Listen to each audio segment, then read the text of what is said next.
Well, welcome to this week's That Car Show. We're back with a cruise show. It was good to see you guys with Steve last week. But before we get started, I thought I'd give you a cultural reference. I know this week we're not being categorized as a cultural car show, but I was watching the movie Hook. Have you guys seen the movie Hook? So it's Robin been so Williams? long. I saw your note in the prep, like in the show notes, and I have a guess, but I was so excited when I saw your So little. I couldn't believe it. So Hook was I think it was early 90s movie Yeah. with Steven Spielberg and Robin Williams, and it's the story of what happens after Peter Pan. So Peter Pan does grow up. He has a family. Right. Anyway, halfway through the movie, he basically moves to London to accept an award with his family, and he's got 2 kids. And to keep his kids safe at night, he hands his son a pocket watch. And I couldn't believe it when I looked at the branding on the pocket watch, because it was a Sheffield? Sheffield watch. Get out. Get Unreal. out. So I I love wonder that stuff. I wonder if Jay knows this. We'll have to tell him. It's We'll have to never check. come up as far as I know. I mean, that's pretty damn cool. And why Yeah. don't we lean Well, on that especially for because some the ads? movie was long enough ago. Like I watched it. true. I mean, I saw it in the theaters, not to, age Yeah. myself. I saw it in the theaters, but at that point, that's not something I was aware of. But I love looking back on that stuff, and That's you're cool. like, okay, again, the threads were there the whole time. Yep. Crazy. The little So hints. yeah, watch Well, the and film. we all know with pocket hands up. watches are coming back. I was Sorry. gonna say, I'm like, wait, which brand just did this pocket watch? Is this That's like a semi weird deep cut? And it's like, is it Yeah. who just did the pocket watch? Or Was it Swatch EP? did, didn't they? Swatch. Yeah. Swatch did a And- collaboration with Audemars With, like- Piguet. Yeah. Yeah. So I'm like, I know it wasn't a neon pocket watch. yeah. So anyway, watch the movie or just check out Yeah, that it's scene. cool. But it's pretty cool, and a shout out to Jay and everyone at Sheffield. That's who, amazing. Hook had great taste. yeah, well, it was Robin Williams. It was Peter Pan had good taste. Yeah. If you remember the film, Hook hated clocks, so he had all the clocks Right. smashed up. Because the crocodile ate his hand, right? Or he Yeah. Right. ate his hand and then he fed him a claw, or It but he turned- could hear him coming. They turned the crocodile into a clock in the movie. Yeah. Let's, anyway, let's talk about cars, shall we? It's Yes. a bit That's more a of an crazy important idea. subject. Lindsay, it sounds like you are overdosing on press cars right now. I am. Well, I think what's you been put in it the very fight? you put it very aptly last week and said that I'm our very own Clarkson, which, as I told you, that's a comparison I will always gladly accept. Yes, I found myself with 2 press cars in hand and a third potential on Friday alone. And so I just kept hearing you in my head and hearing like Clarkson. And I was like, if there's ever a metric of you've arrived, you've made it, this is it. When you've got press cars coming out your ears, like, Yeah. hallelujah. So I spent last week, and I gave it back on Friday, with a 2026 Toyota Land Cruiser, and then swapped that out on Friday for a Lucid Air Touring. And then just so that I could give everyone my full attention, the car that was also potentially coming on Friday will be coming next week. So stay tuned to see Okay. what I'm picking up next week. Okay. But in the meantime, I mean, I've just been having the best time. And Ryan, I think you drove a Land Cruiser. Have you experienced one yet? Yeah, I've driven Okay. a couple of them, and I've also driven the Lexus sibling. Which Oh, is you have? Okay, an so that interesting is twist. on my list. Yeah. Now that I've experienced the Land Cruiser, I'm like, all right, I want to drive the GX so that I can compare. Yep. I mean, I don't have a bad word to say about the Land Cruiser. It was a universal favorite with everyone in my house. We had the chance to get together with family and took them for a drive in it. So I took 3 adults and 2 kids at one point comfortably. The one that I had didn't have the third seat in it, but that's obviously an option. So you can seat up to 7 depending on how you option it. Yeah, I mean, it was just infinitely usable. Like it was like every time I got in it and started to drive away, I'm like, it's just so usable. And I don't know what you thought, Ryan, like if that was your sort of takeaway. Well, I liked it a lot more than the new 4Runner for the things I do with the car, right? Yeah.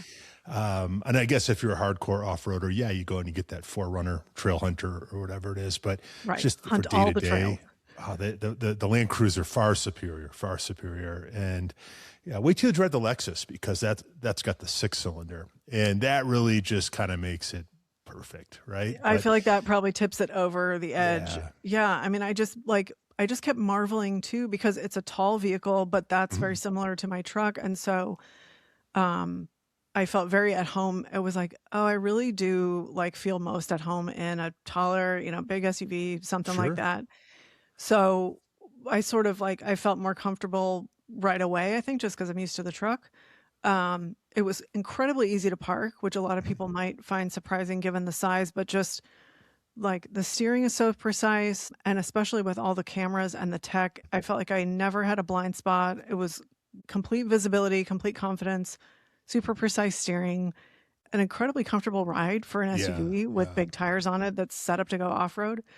One thing my daughter and I kept talking about was how comfortable it was going over speed bumps. Like, Oh, and yeah. there was no vagueness. Yeah. So it really is a testament to the engineering, because you felt the speed bump, but there was no vagueness, but it was 100% comfortable. It was like very elevated feedback, because you knew there was constant feedback from the road, but it never took away from the driving experience. But I still felt like I was completely aware of what was going on, but very comfortable. Yeah. What are these competing against? Like, what's your alternatives? Defender. Yeah. Yeah. Defender, the Expedition, I would think, because you can Mhm. get a third row. Like anything with a third row. The Sequoia is a different version that also comes with a third row, but that's another Toyota product. I would guess not the Nissan Armada, because that's probably more in line with the Sequoia. Yeah, But I yeah. think like the Telluride, that's another third row. Yeah, but you know It's what? not as tall, Well, you the new know. Telluride is a little different. I spent some time in one, and we can get to this later with the RMAP Right. driving day. And I far prefer the Land Cruiser. Yeah. And I think I would just feel much, much more comfortable off road in that versus Yeah. versus the Kia. To me, the leaders in that class are the Defender in that, and I don't care if it's not a real Land Cruiser. It's just a really great all around vehicle, Right. I should say. Well, Um, I hadn't realized that they discontinued the Land Cruiser in 2021. mm, And then obviously it's known as the Land Cruiser Prado outside the yeah, US. And so they yeah. brought that here. Um, You can still get that old one as the Lexus, of course. Mm. yeah, But I no think that's longer as the why I didn't Toyota. Yeah, realize that Toyota had discontinued it. So that was interesting to learn, when I had this one, when I was doing yeah. my research. But yeah, like you said, Ryan, you definitely hear the engine because it's a 4-cylinder turbo hybrid. You definitely hear the engine working, but it's super responsive. We never lacked for power. So I kept thinking like, yeah, you hear it. So it just depends on what you want your driving Yeah, experience yeah, to yeah. be. And the hybrid goes a long way in filling in that gap between, hitting the accelerator and then feeling the power, right? It really smooths things out. Yeah. It's I don't know what the price point is exactly on that. I think it probably comes in a little cheaper than a comparable Defender. But of course you get, a wider range of drivetrain options in the Defender, right? Yeah. I think it Lengths as depends. The well. one that I had was priced at 70, but again, that one didn't have the third row. Yeah, Did have a sunroof, which was lovely.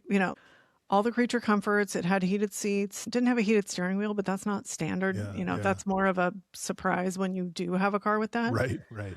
Um, I I think, and I don't know what color the one was that you drove, Ryan. I had the tan with the white top, and what was so funny, it's like a burnt sand color, Right, and it's not a color I would typically pick right, like right. to start off, but it definitely grew on all of us as the week went on. And like at one point, my daughter and I had gone to a park, and I glanced over, and the car was like a little distance away, and I went like, "Wow, it's really good looking." And It so is it's very kind of like, Defender-like. yeah, and like Yeah, when you see it, I was like, okay, so when you see it in its natural environment, like outside, this wasn't like far off the beaten track, but yeah. it sort of gelled. And what was fascinating was how much attention the car attracted. Mm, And part of that was the color. Like yeah. we'd be sitting in it. A few times we sat in it and ate lunch, when we were out and about. And people would be walking by and we'd hear them go, wow, I really like that Isn't car. that, I really like that yeah, color. yeah, Look at this. yeah, What is this? yeah. Kind of referred So, back to the FJ Cruiser too, right? With that two-tone. And I think they offered a uh-huh. combination that was very similar to that. That's a car Yeah. all these years later. What is it, 25 years or whatever? Hard to believe. Thing still looks fresh, still looks like a concept car. check Right. my numbers. It probably hasn't been 25 years, but Well, it's been out those for a still look good. while. And I think this will be that car a couple decades down the road. I think it's really Yeah, timeless. this is like, well, and it's kind of like, if you look at it that way, like this is the natural progression from the FJ. It's like the Expedition was the natural progression from the Bronco. The Bronco was a 2-door, 5-seater SUV. The FJ is a 2-door, 5-seater. The Expedition, they added 2 doors. Same thing with the Prado and the Land Cruiser, gives you 2 more doors. So it's even that much more usable. But It's yeah, I mean, it's like, and there was no driver fatigue. Like I took it on a few it's long drives and just, it was just delightful. and it's truly capable off road, but you give Yeah. up very little around town, which is really kind of the sweet spot for most of us, I think. So Yeah, and they dropped it off. It was nearly full with gas. I drove it for the week. Like I didn't, I'm like, if I need to fill it up, I need to fill it up. yeah, I didn't stop my usual, activities, and got to the end of the week and still had a little bit of gas left. So it's like, while you were seeing it drop, it wasn't precipitous. Like it was very usable. But yeah, it was definitely tough to hand the keys back to that one. And Yeah. I could absolutely have that as a daily. yeah, yeah. I could absolutely see you in that. So, Right. Yeah, it was funny. I was like, it definitely, like we all felt very at home in it, which Yeah, is, yeah. that doesn't always happen. How do you decide between that and the Defender then? I think you'd have to drive them back to back. It's just a matter of, like, the Land Cruiser's more utilitarian. The Defender's going to have more creature comforts. I think the Defender, I felt, had a little more capability off road, right? Just a little bit more of an envelope, performance envelope. And I know Defenders have come a long way reliability wise, but I haven't heard anything about a Land Cruiser. And, from as far as I can tell, they seem to be bulletproof. Right. Reliability. Yeah, I mean, right? I think that would be a big part of any equation is reliability. And they both seem to hold their value quite well. So I don't know who has the edge there. But Yeah. Does the dealer experience come into it at all? Now, obviously, I had a very shit dealer experience with the Land Rover down the road in LA, but I also had a pretty poor experience with Toyota in Seattle when I had my GR Corolla. Oh, that's right. Right. They charge for a courtesy car, for example. So does that come into it at all in terms of the dealer experience, or does that not really even equate? To me, at this point in my life, that is not going to sway my ultimate decision. It's definitely something I might think about, but I think, like, let's say there's a brand that's not known for great dealer experience, but I love the car and I think it'd be a great fit for We'll call my them life. Polestar, shall we? Right? Yeah.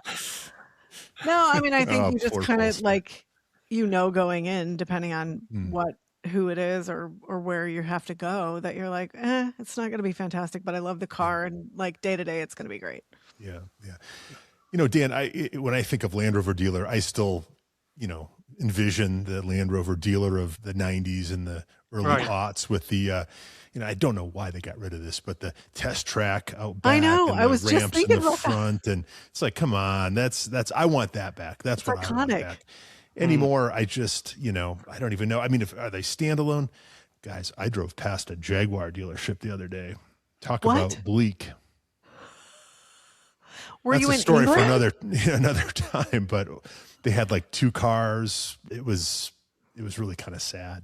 Really We're kind of pulling sad. for you, So, Jaguar. yeah. So Land Rovers, got a lot of pressure on them right now. And Well, I don't know with what the this dealer new experience Stellantis is, but collab. that's right. Hey, I had a Wrangler for a day last week and forgotten how much I loved it. Also a car that you would own, Dan. So, Yeah. Did you get the death wobble? No, I tried. I think they've Despite engineered his that. best They efforts. dialed that out. Yeah. But which one did you have?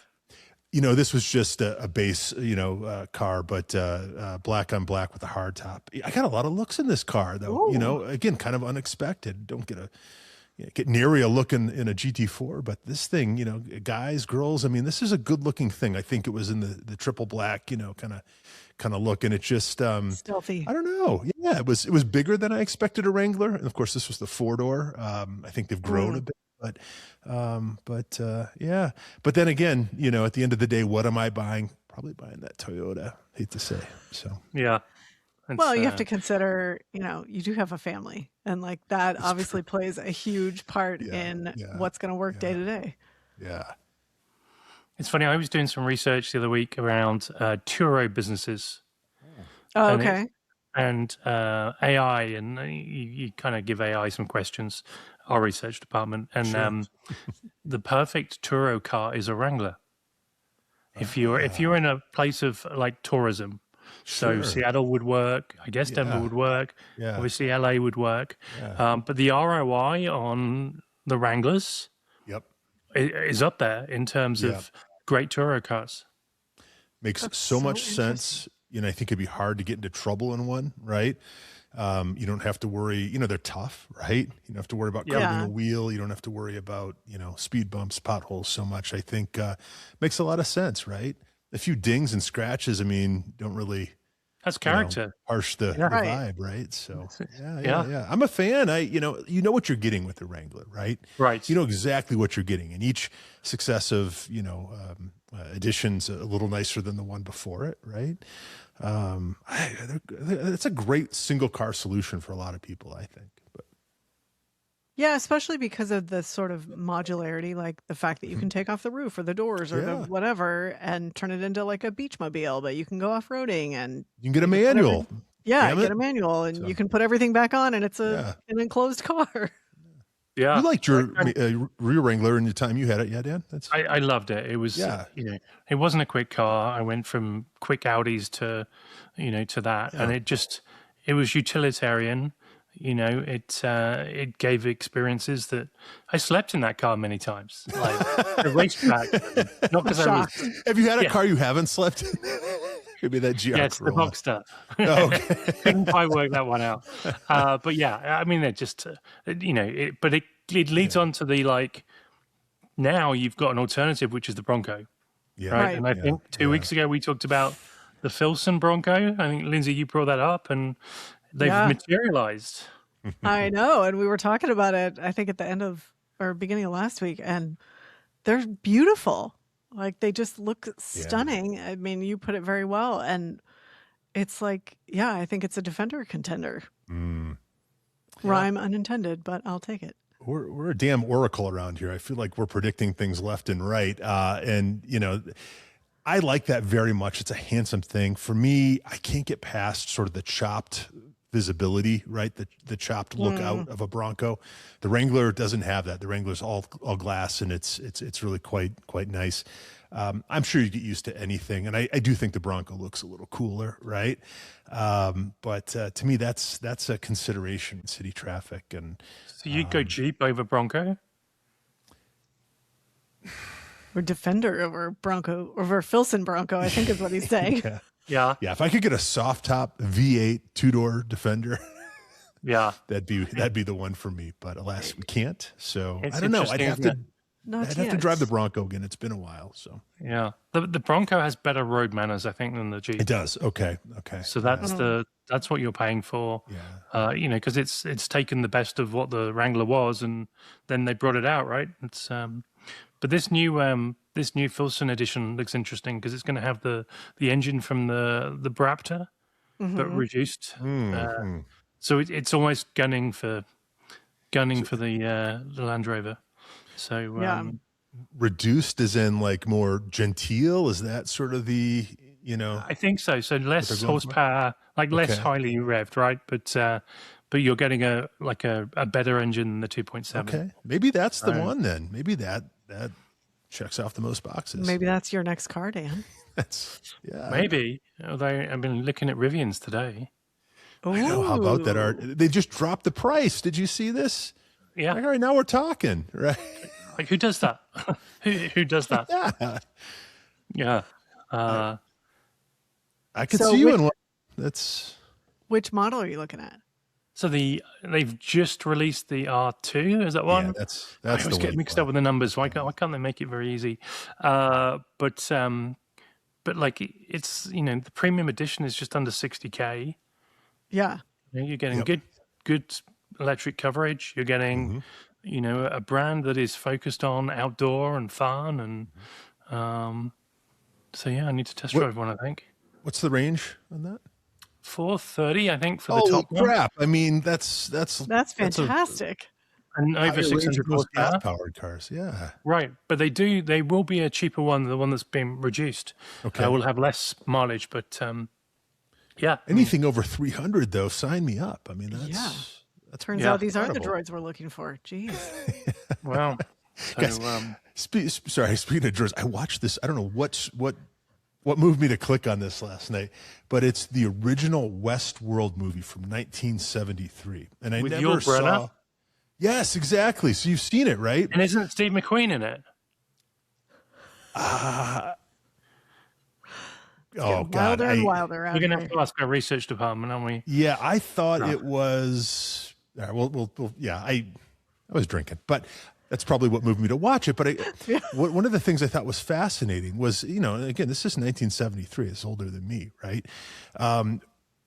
5 minutes into the movie, so the premise is you can take a vacation to one of these three worlds, right? One of them is this Westworld, this Western world, and basically you can live in this time period. But I had to laugh because, or laugh or cringe or just thought it was interesting that they asked the question, well, how do you tell the humans from the robots? The real from the fake? And the response was, well, you look at their hands. They haven't quite figured out the hands yet. This is 1973. Just like AI. Yeah, isn't that wild? He wasn't in it. I digress. He was in the Magnificent Seven, I think, with Yul Brynner, and they didn't get on. But okay, all right. Yeah. I'm glad it wasn't Steve McQueen because I would have Dun, dun, lost dun. at least half my my car guy card if that had been him and I didn't recognize him. But fun watch and really prescient, I guess. So Ryan, you went on an intensive day of testing. Is that right? Yeah, intensive is right. So they got, I don't know, 25, 30 of us car journalists here. Who's they? Like, this is Rocky Mountain Automotive Press, which is much like the was it the Whopper? Nwapa. What's the The Whopper with the cheese. PNW? Yes. Northwest Automotive Press Association. Yep, this is the RMAP, and I've yet to think of a fast food analogy. But yeah, so they get a big group of us together, and then most of the manufacturers, the OEMs, are there, and they bring a bunch of cars. So, like I said, probably a couple dozen of us, at least that many cars. Didn't have time to drive everything, but basically you take one out and you spend a half an hour, 45 minutes with it, and come back and hop in something else. And it was fun because McLaren has been there in the past. McLaren wasn't there this year. Nothing too exotic, but it's the workaday stuff, right? It's the people, it's the stuff that we actually buy. So Kia, Stellantis, several Jeeps. There was Honda and Toyota and Lexus and Genesis and all this. And as I mentioned on the last episode with Steve, I was absolutely blown away by one car, and that's the Acura Integra. They had an A spec, which is the lower horsepower, sort of middle of the road, 200 horsepower. One of the best manual transmissions I've ever driven. I think it's probably effectively the same transmission that's in the Type R. And they do offer, I think it's the Type S and the Acura, which is, I think, basically the same car as the Civic Type R. The car was just sublime. I may buy one. They're that good, $44,000. I haven't driven a car like that in years. It's what we think of Honda as being, but better, right? They've advanced, and just a wonderful, wonderful thing. Not the quickest thing in the world at 200 horsepower, but just the lightest, sweetest, clutch and shifter, and it's just inherently, good. That was my favorite, my absolute favorite. But the other car that really that people really loved was the new Prelude, and I think that was probably my number two. I don't know if either one of you have driven the new Prelude. Not yet. It's gotten some grief because it's expensive. It's not super powerful, but what a wonderful little thing that is. Again, about 200 horsepower. I don't know. It felt like a PDK transmission. I don't know what the transmission actually is, and I meant to look that up before we got on. It looks like an Alpine A110 from many angles, right? And they're relatively new. This was in this beautiful blue color, almost a Mexico blue, and from the Porsche world. Got all the looks. People just spun their heads around to see this thing because I haven't seen a ton of them on the road, and especially in this color, it looked really, really good. I don't know who this car is for necessarily. It's kind of like who was the Honda Del Sol for, or the CRX, right? I mean, it fits in that sort of category. Maybe a young single professional or something who wants something that's fun but also practical. What a delightful thing to drive. For me, the Integra was just that much sweeter with the manual, but that was the favorite for a lot of people. I was really impressed with the new Subaru EV called the Trail Seeker. Yeah, the Trail Seeker, the 2026 Subaru Trail Seeker. I think it's about 380 horsepower, full EV. It's kind of like if you had an Outback that was an EV. Yeah. The ride was incredible. Rode so much better than either the Outback or the Forester that they had on hand. Obviously you don't have to worry about a CVT transmission. Ride was great. The size was right. But the one thing that cursed the damn car, and this is something that was in at least a third of the cars there, was the Squircle steering wheel. And it's the squared off circle. Yep. And then the Subaru's, the Trail Seekers case, it was this tiny little thing, almost yoke-like, and you just felt kind of goofy using it. But the car was wonderful. Yeah, it looks homely, whatever. It's a lot of hard plastics and that kind of thing. But it was one of the best driving cars of the day. I was really, really impressed. And I think that's also around $44,000. But you can spend $6,000 more, Dan. You can get the Lexus ES500, which is a full EV, and it's like a Rolls Royce. It's fantastic. So those are my takeaways. Yeah.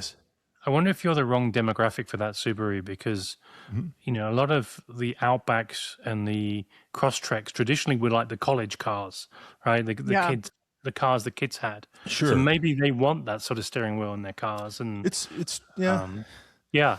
want to feel like they've got a Tesla Plaid. Yeah. So Ryan, did they have? So at Mudfest, we had one of the Trail Seekers, and then we had one of the Uncharteds, which is the other new EV. Did you guys have one of those? No, didn't have the Uncharted. Is that the smaller one? Yeah, it's slightly smaller. It's more of it's not a hatchback, but it's kind of like an X6 silhouette, like swooping, sloping roof, not wagon-esque. Yeah. It was fantastic. I thought the Trail Seeker was really fun and capable. But yeah, the steering wheel, by the second day I was used to it. It just felt a little goofy. And it wasn't the only one. There were several, and I think especially when you're going back and forth, you notice it even more because you're going from the thing to the thing you don't know, and then back and forth. Yeah. And this was all on pavement. We didn't do any off-roading, so maybe I'd have a different, opinion if I took this thing off-road. But it just looked a little out of place. It looked a little small, like a 7/8 scale, wheel with a bigger car. Oh, funny. Doesn't look nearly as silly though as the Charger 4-door that also has a steering wheel like that, but has about 200% of the visual weight of the Subaru. And just a bunch of the cars had it. I don't get it. Some were better than others. But the one in the Subaru just looked funny. It just didn't look like it fit. But I thought the car drove well. It rode well. Had good power. 380 horsepower. So it was as quick as anything. All the power you'd want. It was really fun driving stuff back to back to back to back. Poor Stellantis. Stellantis, if I may. Everyone loved the Pacifica. So. Oh, you guys had a Pacifica. We did not. Death Highway, I guess, knows what he's talking about. And interestingly, this one had been used in I forget the name of the rally. So the woman who's the current president of RMAP, Sarah Lacey, had done, is it the Trinity Rally? The Trinity Rally. Yes. You had the one that she drove? This was the exact same one. I didn't actually get to drive it because I was trying to drive all the fun stuff. And then everything else. Well, everyone said, this is great. It's got like 290 horsepower. It drives wonderfully. Like they would take it over many of the other cars. That was a surprise of the day for sure. Not the first time we've heard that, though. Please go listen to our episode of Angeles Death Highway. That's right. And it's interesting because it even looks kind of cool now.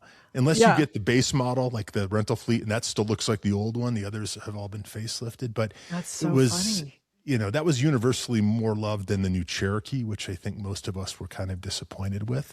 Wow. It's got a 1.5 liter 4-cylinder turbo. It didn't do anything for me. So, well, and I mean, you make a good point because I think people are predisposed to like the Cherokee, And to have the Pacifica come in and just blow everybody out of the water and be like, Yeah. hey, I'm here and I'm fantastic. Absolutely. Yeah. Yeah.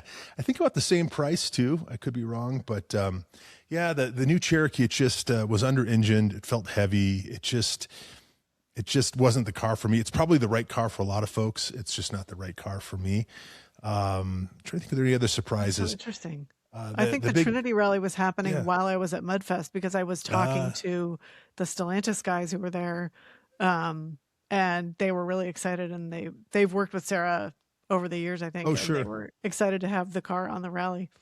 Well, Sarah's awesome. She's great, and apparently the Pacifica was too. But you just don't get to drive everything, and that was something I didn't get to drive. But so, how many cars were there? Couple dozen at least. Again, it ran the gamut, drove the new Kia Telluride, which again, I think it's probably a very good car for a lot of people. It's a very different vehicle from the Cherokee, and I think a better vehicle, bigger vehicle.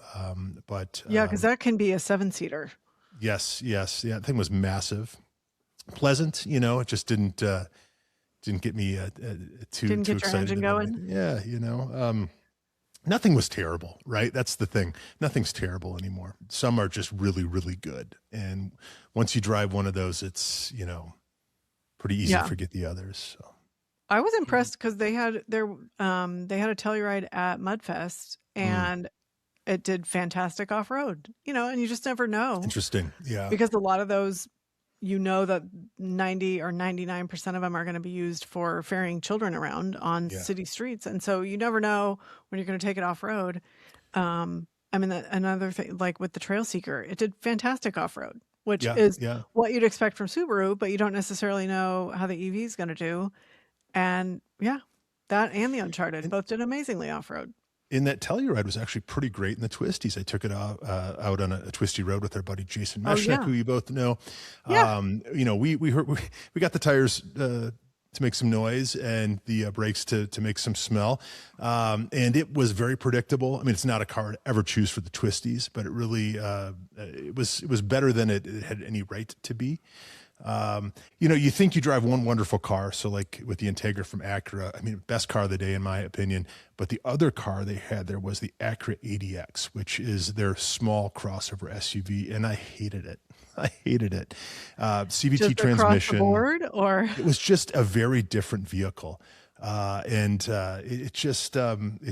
felt sloppy. It was everything that the Integra wasn't. It was perfectly fine, but it wasn't, wasn't all that much better than the Cherokee, right? In my eyes, just really disappointed in that. And the other thing that I was disappointed in is a lot of these cars had high-end audio brand sound systems. So the Jeep Grand Cherokee, which is an interesting one, a really beautiful interior, has a Macintosh stereo.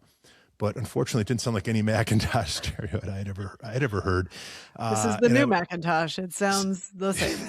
That's right. It's the same thing for the MDX the ADX, the Acura had a Bang & Olufsen system.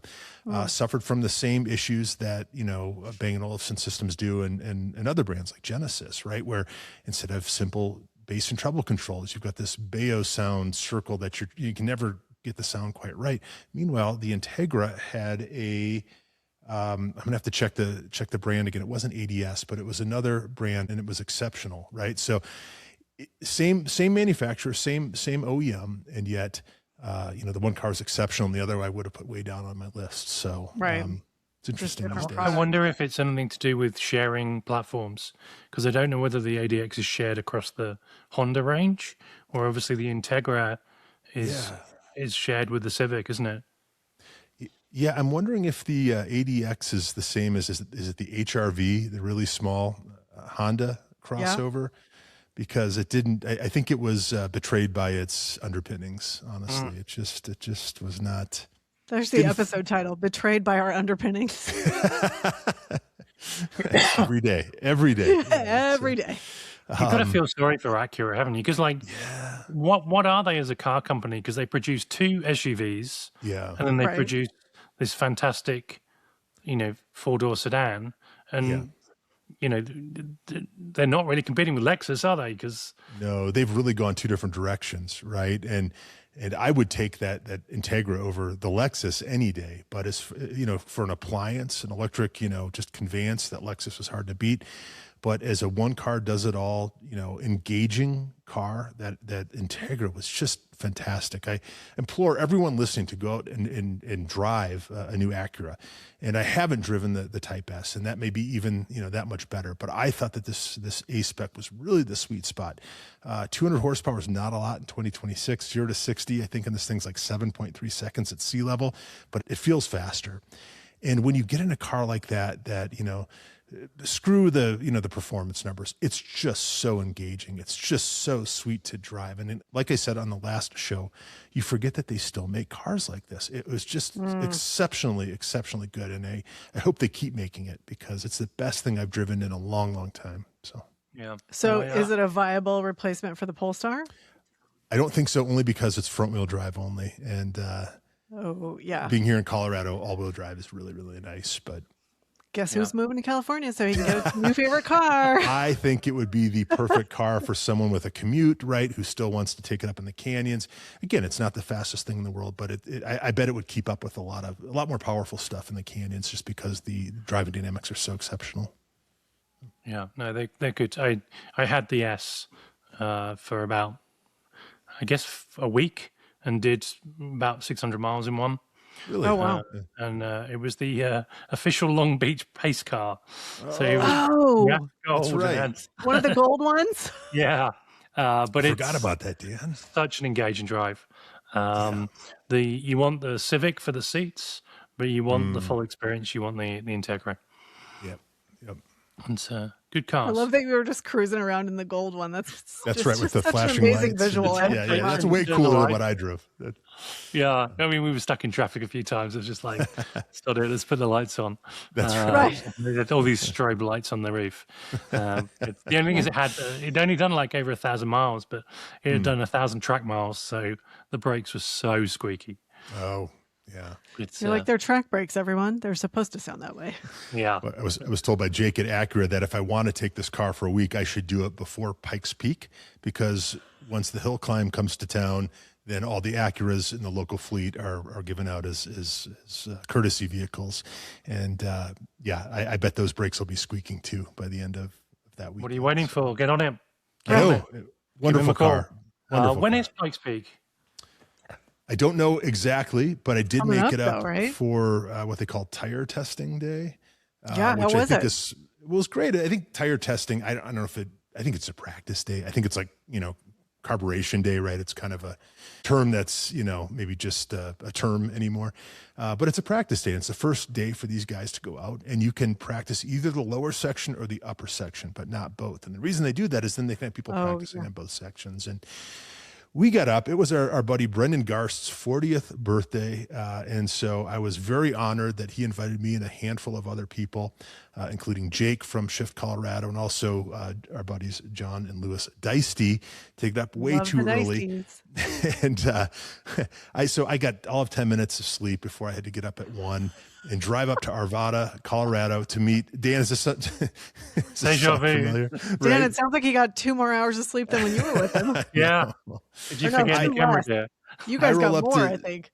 Yeah, I roll up to Brendan's house, and of course it's dark. I'd never been on the street. I knew right away which house was Brendan's, because he's got a 4-car garage, but parked outside were a Hyundai Santa Cruz, that little pickup truck, his Kia EV9 electric, and then his papaya orange McLaren. Those are the cars that are outside, because inside he's got some sort of Viper, a DeLorean, and then 2 Quattros. So it's like, just in case you need to go back in time. I found it. But He's we had doing such well a at 40, isn't he? I know. Well, CPA, he knows how to work the numbers, right? But we had so much fun. We drove down. We drove like a bat out of hell down to Colorado Springs. Got on the mountain by 3:30. Met up with the Deisties. There's a terrible video of me and Jake from the magazine sleeping in the car. I thought he was going to say State Farm. Every time he says Jake, I just hear from State Farm in my head. Yeah. Apologies This to Jake from Not State Farm, but what are you gonna this do? is Jake from Shift, Colorado. But we had so much So fun. close. And I don't know another motorsports event that you can get access like that, where we were just up on the mountain. We're crew, right? But we were right there in the middle of it.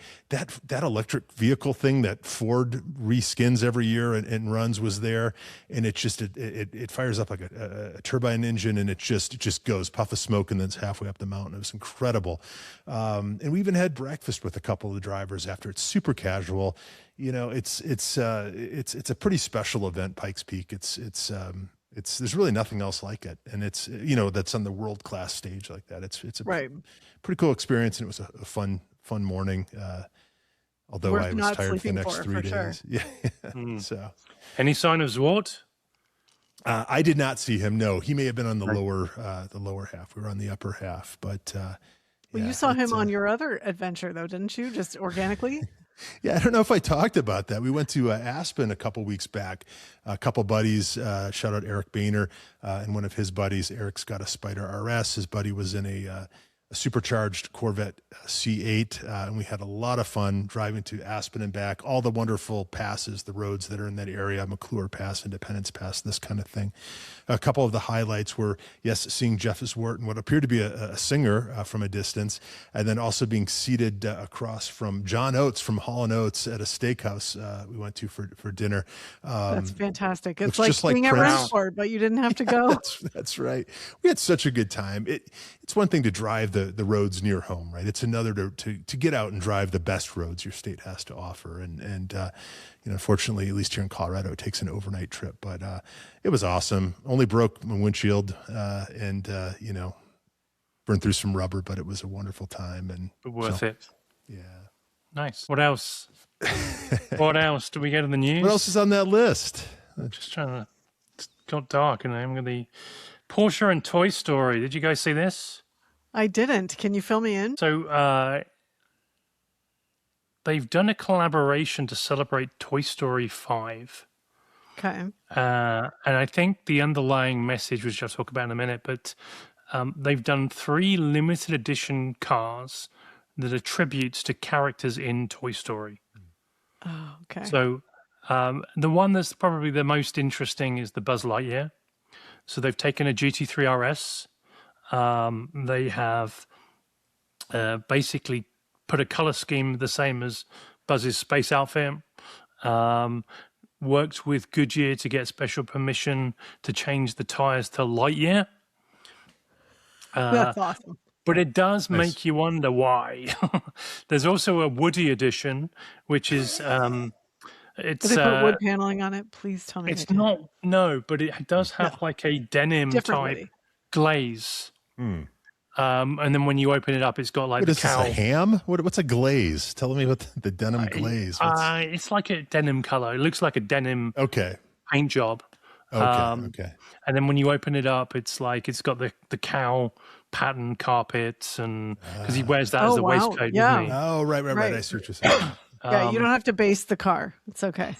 But I think the actual underlying thing is something else. And I think it is that you can expect to see Porsche doubling down, if not trebling down, on Sonderwunsch. So Sonderwunsch is the special wishes department. Right. I think where commercially Porsche are right now, I think they need to make more money. And one of the ways that they make more money is by doing more with that unit. Right. So, I think there was also in the press like a week ago, I think it was Moldova or somewhere in the Eastern Europeans, there was like a limited edition Sonderwunsch car. I think you can expect big Sonderwunsch stuff at Car Week. And if I'm not talking out of turn, but I think it's going to be, a way to increase, we talked about it with Ferrari and then their expertise at, getting the most out of a customer in one car.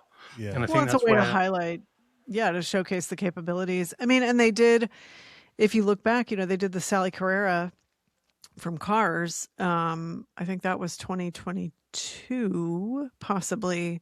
And they ended up auctioning it off for charity. And I think it went for 3.1 million. Oh, so they did that, and then they've had her at Rensport and various, events around I mean, and that's another way to show off the Sonderwunsch capabilities. So yeah, I think you're right, Dan. It's funny though, because, there was a time we didn't even know that existed, that program. Right. Right. Right. And it really was exclusive. Right. And then it's, So exclusive, you didn't know it existed. and that's I could right. tell you, but then they'd have to kill you. Most You exclusive can't afford of it, right? Yeah, and now, I mean, there's going to have to be something even more exclusive now, right? Again, right? It's like, like when the Platinum card, right? American Express, that was a big deal until everyone had one, and then they went to the Black card or whatever, right? And I feel like they're going to have to go to the Sonderwunsch or something, because there's going to be a certain element of enthusiasts who are going to demand more exclusivity, and so it'll be interesting to see, where that goes. And speaking of special wishes, I don't know how you say it in Italian, but you saw yet another prediction that we've been making for years that seems to be coming true, and that's that Ferrari is teasing finally a manual Ferrari, right? The 12 cylindry, right? And so, and I think that's where, the future is going to go, because they can charge whatever they want for that. Right. Yeah. And maybe that's where Porsche goes. They start offering manual Turbo S's, right? Or GT2s or GT3 RS, right? So it goes beyond the cosmetic and really gets back into the mechanical side of things. And because what more can you make exclusive? Where can you apply these special wishes? But mechanically, I guess moving forward. I think it's people's imaginations as well, right? It's so there are enough people with blank checkbooks that I think there was a car event like a Luft in the Far where was it? It was in Dubai or Saudi Arabia or something, and there was a brand new manual Cayenne. Oh wow! I think, and that was a Sonderwunsch. Okay. So I think you come with the ideas, and Porsche have potentially increased their staff to be able to accommodate those ideas. Yeah. And basically, because the money talks, there's more profit to be had. Well, they are ready and waiting to make your dreams come true. Yeah. Standing by. You remember, so Dan, you're the resident Brit. Was it Rolls-Royce or Bentley who would often refuse the wishes of their clients? So they wouldn't do, for example, a pink, Rolls-Royce, but one would do it and the other wouldn't, right? Yeah. So I don't know if Bentley were the easy ones or Rolls-Royce, but I think that's all gone now. Whatever you want, if you've got enough money, right? They'll do it. And I can't imagine what it costs to engineer a one-off manual Cayenne. No, but it's. But you talk about Bentley, and I just give everyone a heads up. If you haven't seen the latest Chris Harris video, he takes Bentley out with the CEO of Bentley. And it's a really interesting video because the guy who's the CEO, I can't remember his name, but he basically worked on the Porsche GT products all his career. And he was there in the background, and he gets this opportunity to become CEO of Bentley. And he's going to do some really cool stuff with the brand. It's Frank Walliser. Is it? Yeah, I believe. Or Frank, as Lindsay calls him. Right. Frankie, right. My buddy Frankie. Yeah, but it's a really good video. Yeah. I'm doing the really good stuff at Bentley. Well, I know at the last Rennsport, I know Lara had a chance to do it was like a behind the scenes meet and greet with some of the people from Sonderwunsch, I think. And, you talk about like one of the car companies declining to make someone's dream come true. And I think what they said was, we do have consultants, and if somebody comes in with a dream that we don't think will sort of complement, like we don't think it will look the way they expect it to look once it's in real life, on a real car, they're like, we do our best to sort of guide them. But if somebody's really committed to their vision, we'll make it happen. Wow. So there's like a fashion police. Yeah.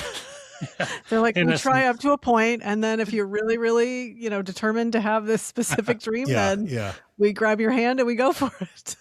You know who won't do that is Corvette. And I think we mentioned on an earlier show how Corvette should, start to do some sort of Sonderwunsch program, right? Because as the prices of Corvettes, especially, cars like the Z06 and the ZR1, I mean, we're competing in a different, a different strata, right, of car buyers now. As far as I know, Corvette, GM has never done anything like that. And I think that would be a way where, hell, I mean, who can't use a little extra cash, right, in their corporate coffers, right? I mean, if I could go get a Muir-Blau C8 Z06, like now we're talking, right? That would, that might be enough to draw a Porsche person over to a Corvette who otherwise wouldn't be interested. And so, yeah, I think now with technology and AI, and I mean, that's the catch-all, right? With the AI, these car companies can do this kind of thing. The AI, as right? the kids are saying, yes. So, I mean, hell, let's do it. Let's do it. I want a Volkswagen R, right? And Brewster Green, how cool would that be, right? So. You'd be the only guy with one. Heard it here first. I think that's a wrap, Ryan. You just get it wrapped. Should we? Is that a mic drop or yeah? What have we got coming up? I think, Lindsay, have you got you're not going to tease the next car, right? You're going to wait and yeah, you got to wait and see. But I do have something else coming up. Wait. We heard about Car One. Yep. Right. We didn't really hear much about the Lucid. Did you? No, but I mean, I think it's probably best to wait until my time is done. Okay. But there is a third car. There is a third car. Okay. It's going to be hard to top the Lucid, I imagine. Right. But. I know. Well, and I will say this until we talk about it in depth. I am really enjoying it. It's the first EV that I've spent, any appreciable amount of time with. So that's been really interesting. The learning curve has been less than I anticipated. And it's made it really interesting going directly from the Land Cruiser to the Air. But, it keeps it exciting. Yeah. So stay tuned for more in-depth discussion once I'm done with the Lucid, and then stay tuned to see what I have after the Lucid. Yeah, I can't wait. I just took delivery or rented a Mazda CX-50 today. Nice. Going to put some miles on it. The first thing I did when I got home is I cracked the windows and checked Amazon for an ozone bomb because someone I think had probably Ubered it for a while, and it had that Seinfeld-esque funk, and so hopefully, how nice. We're going to spend 2,000 miles in this thing. I want this thing to not kill us, but pretty nice little vehicle. This is just the base car, the non-turbo 4. I'm almost positive, but a nice package. I know Car and Driver awarded it something, at least the turbo version this year, is one of the better cars in the class. So I'm excited to put some miles on it. But real quick, in the rental car line, because we get our best stories from the car. Did you not ask if you got anything fun? I did ask, and so that's how I ended up with the Mazda instead of a Chevy Traverse, Dan. There we go. So smelly or not, I'd still rather take the Mazda. But while I was waiting for them to clean the Mazda for me because it had just been returned, and I figured it'd be a better option than the Traverse. A couple came in dressed in matching pink velour Las Vegas branded tracksuits, who were. This sounds amazing already. Honeymooning. Well, it was an interesting couple, and I'll leave it at that. I don't know if the subscribe to Patreon to hear Ryan's unfiltered description of this couple. It was two women. I'm not sure if the younger woman was a spouse or a daughter, but they had just, I think, brought this thing back from Las Vegas, and they had chipped the window, and they were being very kind and decent about reporting this thing. But the outfits, I wanted so badly to take a picture. But as I was trying to maneuver my camera, a guy walked in the door, and he was obviously from a foreign land. He was, I don't know if Italian or Polish or something, and he comes in and he said, I'm sorry, I just rented this car. I took it out 10 minutes ago, but I had paid extra for the navigation, and I can't figure out how to use it.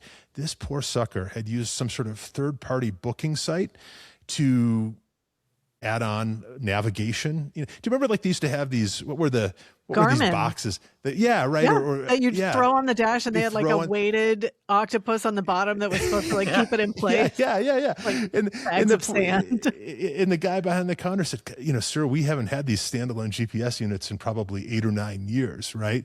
But apparently Booking.com is still charging an add-on fee of $25 a day for a navigation unit.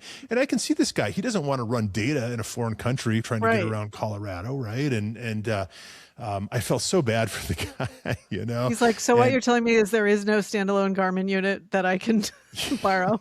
So I don't know if that's still a thing in Europe or whatever, but I haven't even thought about that in years, much less try to order one for my rental car. So I'm just sorry.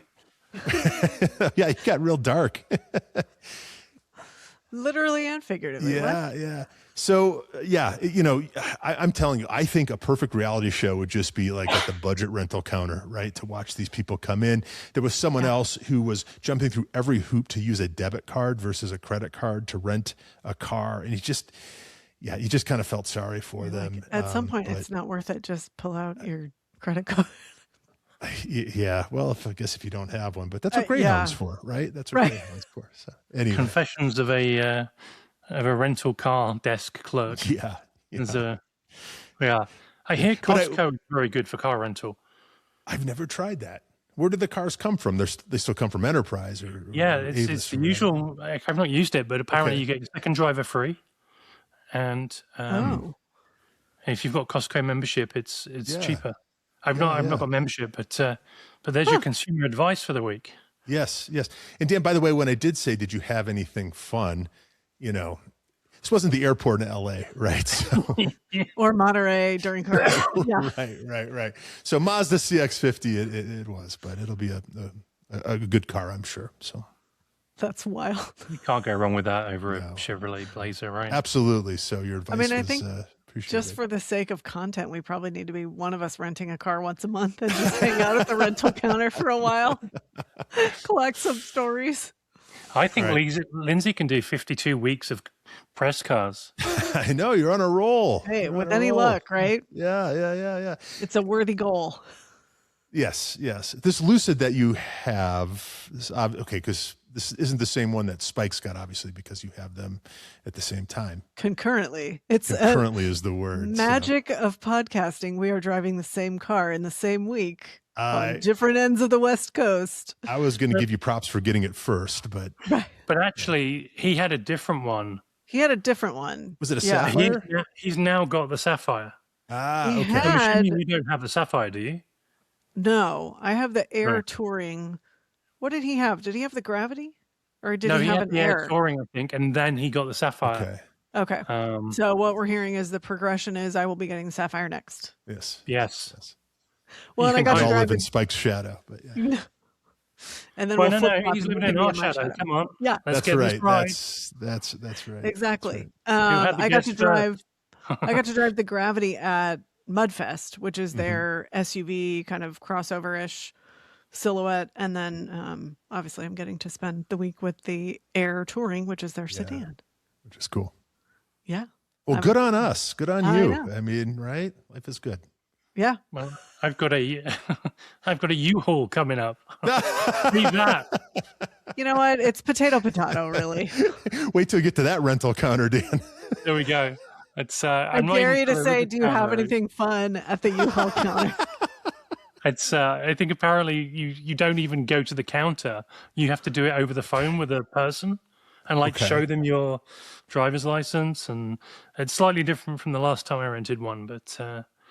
Yeah. One more U-Haul thing. In the news yesterday, U-Haul was very proud because they just introduced their biggest, I guess, most luxurious model yet. It's built on a Peterbilt. So a Peterbilt is usually a vehicle that most people thought a CDL can't drive, right?